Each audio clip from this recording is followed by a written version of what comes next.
اب اصل سوال یہ ہے کہ مغربی دنیا خاص طور پر امریکہ اس معاملے میں اتنا متحرک کیوں ہے؟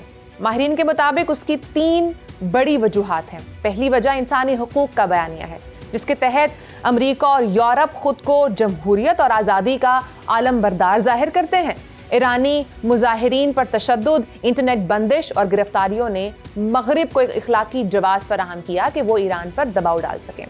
دوسری اور زیادہ اہم وجہ اسٹریٹجک مفاد ہے۔ امریکہ ایک طویل عرصے سے ایران کو اپنے لیے ایک اسٹریٹجک چیلنج سمجھتا ہے، چاہے وہ ایران کا نیوکلیئر پروگرام ہو، مشرق وسطیٰ میں اس کا اثر و رسوخ ہو، یا اسرائیل کے لیے ممکنہ خطرہ۔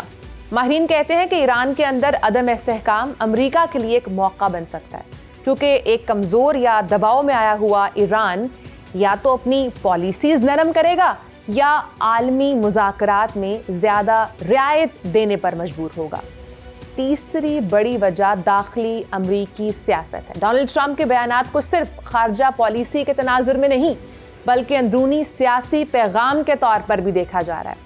ٹرمپ خود کو ایک مضبوط لیڈر کے طور پر پیش کرنا چاہتے ہیں جو ایران جیسے حریف کے خلاف سخت موقف رکھتا ہو۔ ماہرین کے مطابق ٹرمپ کی کارروائی کی باتیں فوری جنگ کا اشارہ نہیں بلکہ نفسیاتی دباؤ اور سفارتی بلیک میلنگ کا حصہ ہے، تاکہ ایران کی قیادت کو پیغام دیا جا سکے کہ دنیا کی نظریں ان پر ہیں۔ ماہرین اس بات پر بھی زور دیتے ہیں کہ امریکہ دراصل فوری نظام کی تبدیلی تو نہیں چاہتا، لیکن کیونکہ اس کے نتائج غیر یقینی بھی ہو سکتے ہیں۔ امریکہ کا اصل مقصد ایک ایسا ایران ہے جو اندرونی دباؤ کے باعث کمزور ہو، جسے عالمی نظام کے سامنے جھکنا پڑے اور جو خطے میں اپنی جارحانہ پالیسی پر نظر ثانی کرے۔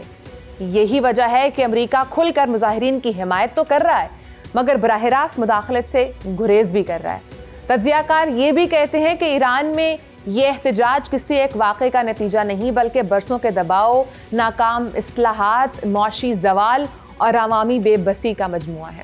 اگر حکومت صرف طاقت کے ذریعے ان احتجاج کو دبانے کی کوشش کرے گی تو مسئلہ وقتی طور پر تو دب سکتا ہے لیکن ختم نہیں ہوگا، اور اگر عالمی طاقتیں اسے صرف اپنے مفاد کے لیے استعمال کریں گی تو ایران کا بحران مزید پیچیدہ ہو جائے گا۔